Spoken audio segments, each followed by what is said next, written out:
ចាសសូមជម្រាបសួរដល់លោកអ្នកបងប្អូនទាំងអស់គ្នាចានៅថ្ងៃនេះខ្ញុំមកជួបលោកអ្នកបងប្អូនសាជាថ្មីម្ដងទៀតដោយមានទាំងការនាំមកជូនហើយជាការរៀនជាមួយគ្នានៅព្រះបន្ទូលព្រះអង្គនៅថ្ងៃនេះគឺខ្ញុំនឹងអាននៅព្រះគម្ពីរយូហានជំពូក21ខ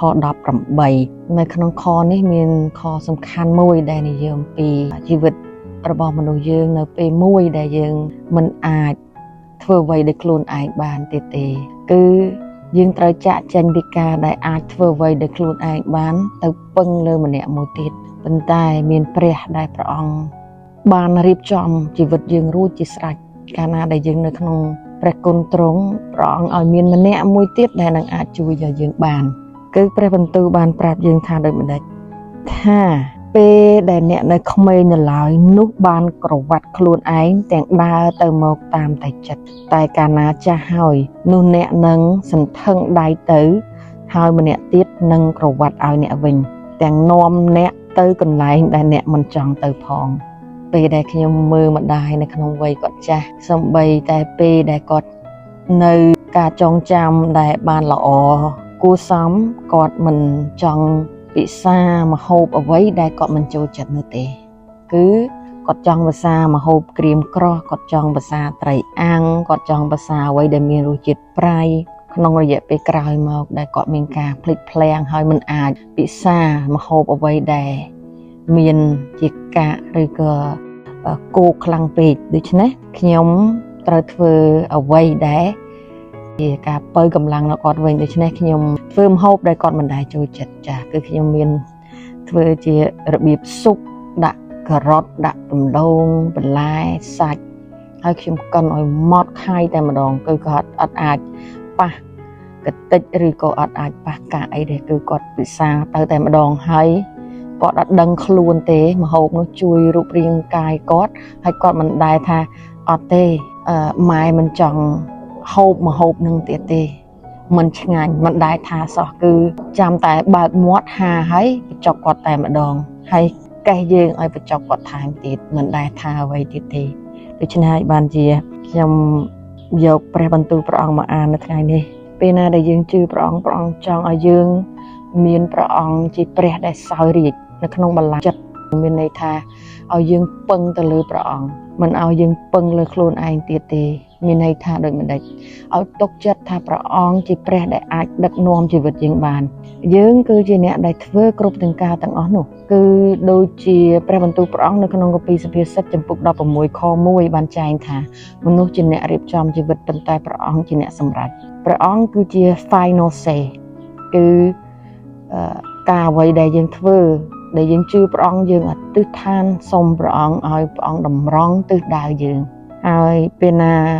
ទិសដៅយើងដែលស្របទៅតាមបំណងប្រាថ្នាព្រះអង្គនោះគឺយើងទៅដោយមានការជោគជ័យហើយអត់មានផលវិបាកនៅពេលក្រោយនោះទេគឺទៅមុខហើយជោគជ័យពីព្រោះយើងបានធ្វើតាមបំណងប្រាថ្នាព្រះអង្គដែរប្រាថ្នាព្រះអង្គនោះចង់ឲ្យយើងរស់នៅដើរតាមភាពសុចរិតដើរតាមភាពទៀងត្រង់យុត្តិធម៌ហើយនឹងជាផ្លូវដែលនាំឲ្យយើងបានសេចក្តីសុខសាន្តចា៎ដូច្នេះហើយយើងអរគុណព្រះអង្គហើយថ្ងៃនេះខ្ញុំនឹងអាននៅព្រះបន្ទូលព្រះអង្គនៅយូហានជំពូក21 key point ចំណុចសំខាន់ដែលយើងរៀនជាមួយគ្នាឲ្យយើងដឹងថាការនោះព្រះអង្គចង់បង្រៀនអ្វីឲ្យយើងបានរៀបចំជីវិតយើងកុំឲ្យយើងផ្លាត់ហើយយើងដើរចេញឆ្ងាយពីព្រះមិនបានសេចក្តីសង្គ្រោះក្រោយនោះមកព្រះយេស៊ូវទ្រង់សម្ដែងអង្គទ្រង់ឲ្យពួកសិស្សឃើញម្ដងទៀតត្រង់សមុទ្រទីបេរ៉ាគឺទ្រង់សម្ដែងមកបែបយ៉ាងនេះមានស៊ីម៉ូនពេត្រុសថូម៉ាស់ដែលហៅថាឌីឌីមណាថាណែលដែលនៅភូមិកាណាស្រុកកាលីលេកូនសេបេដេទាំងពីរនិងពួកសិស្សពីរនាក់ទៀតនៅជាមួយគ្នានោះស៊ីម៉ូនពេត្រុសនិយាយទៅគេថាខ្ញុំទៅនេសាទត្រីគេក៏ឆ្លើយថាយើងទៅដែរស្រាប់តែគេនាំគ្នាចេញទៅចុះទូកតែយប់នោះគេចាប់មិនបានអ្វីសោះដល់ព្រលឹមឡើងព្រះយេស៊ូវទ្រង់ឈរនៅឆ្នេរសមុទ្រតែពួកសិស្សមិនដឹងជាព្រះយេស៊ូវទេទ្រង់មានបន្ទូលទៅគេថាកូនរាល់គ្នាអើយតើមានអ្វីបរិភោគឬទេគេឆ្លើយថាគ្មានទេ រួចទ្រង់មានបន្ទូលប្រាប់ថាចូលទម្លាក់អួនទៅខាងស្ដាំទូកនោះទៅបានដូច្នេះគេក៏ទម្លាក់អួនទៅតែទាញមកវិញមិនរួចព្រោះជាប់ត្រីសន្ធឹកណាស់នោះសិស្សមួយដែលព្រះយេស៊ូវស្រឡាញ់គាត់និយាយនឹងពេត្រុសថានេះគឺជាព្រះអង្គម្ចាស់ហើយកាលស៊ីម៉ូនពេត្រុសបានឮថាជាព្រះអង្គម្ចាស់នោះគាត់ពាក់អាវក្រវ៉ាត់ខ្លួនព្រោះគាត់នៅខ្លួនទៅទេក៏លោតចុះទៅក្នុងទឹកពួកសិស្សឯទៀតបានមកក្នុងទូកតូចទាំងដឹកអួនជាប់បានត្រីត្បិតគេមិនសូវនៅឆ្ងាយពីគោកទេប្រហែលជា200ហត្ថប៉ុណ្ណេះការបានឡើងទៅលើគោកវិញនោះគេឃើញរងើកភ្លើងហើយមានត្រីអាំងនៅពីលើនិងនំប៉័ងដែរព្រះយេស៊ូវមានបន្ទូលទៅគេថាចូលយកត្រីខ្លះដែលទើបនឹងចាប់នោះមកស៊ីម៉ូនពេត្រុសក៏ឡើងមកទាំងទាញអួនដាក់លើគោកបានពេញដោយត្រីធំ153ហើយទោះបើមានត្រីច្រើនដល់ម្លេះគង់តែអួនមិនបានធ្លាយដែរព្រះយេស៊ូវទ្រង់ហៅគេមកថាចូលមកពិសាសិនប៉ុន្តែគ្មានសិស្សណាមួយហ៊ានទូលសួរទ្រង់ថាតើអ្នកណានោះដោយគេដឹងថាជាព្រះអង្គម្ចាស់ហើយព្រះយេស៊ូវក៏យាងមកយកនំប៉័ងនិងត្រីប្រទានដល់គេនោះជាគម្រប់3ដងហើយដែលព្រះយេស៊ូវសម្ដែងមកឲ្យពួកសិស្សឃើញក្នុងពេលក្រោយដែលមានប្រជញ្ញរស់ពីស្លាប់ឡើងវិញការគេបានបរិភោគរួចហើយនោះព្រះយេស៊ូវមានបន្ទូលនឹងស៊ីម៉ូនពេត្រុសថាស៊ីម៉ូនកូនយូណាស់អើយតើអ្នកស្រឡាញ់ខ្ញុំជាជាងរបស់ទាំងនេះឬអីគាត់ទូលឆ្លើយថាព្រះករុណាពិសេសព្រះអង្គម្ចាស់ទ្រង់ជ្រាបថាទូបង្គំពេញចិត្តនឹងទ្រង់ហើយទ្រង់មានបន្ទូលថាចូលឲ្យចំណីដល់កូនជាងខ្ញុំស៊ីផងរួចទ្រង់មានបន្ទូលទៅគាត់ម្ដងទៀតថាស៊ីម៉ូនកូនយូណាស់អើយតើស្រឡាញ់ខ្ញុំឬអីគាត់ទូលឆ្លើយថាព្រះករុណាពិសេសព្រះអង្គម្ចាស់ទ្រង់ជ្រាបថាទូបង្គំពេញចិត្តនឹងទ្រង់ហើយទ្រង់មានបន្ទូលទៅគាត់ថាចូលខ្វៀលវងជៀមរបស់ខ្ញុំចុះរួចទ្រង់មានបន្ទូលជាគម្រប់3ដងថាស៊ីម៉ូនកូនយូណាស់អើយតើពេញចិត្តនឹងខ្ញុំមែនឬអីពេត្រុសមានចិត្តព្រួយដោយទ្រង់មានបន្ទូលជាគម្រប់3ដងថាតើពេញចិត្តនឹងខ្ញុំឬអីដូច្នេះបានជាគាត់ទូលឆ្លើយថាព្រះអង្គម្ចាស់អើយទ្រង់ជ្រាបគ្រប់ការទាំងអស់គឺទ្រង់ជ្រាបថាទូបង្គំពេញចិត្តនឹងទ្រង់ហើយព្រះយេស៊ូវមានបន្ទូលទៅគាត់ថាចូលឲ្យចំណីដល់វងជៀមខ្ញុំស៊ីផងប្រកាសមែនខ្ញុំប្រាប់អ្នកជាប្រកាសថាការអ្នកនៅពីក្មេងនៅឡើយនោះបានក្រវ៉ាត់ខ្លួនឯង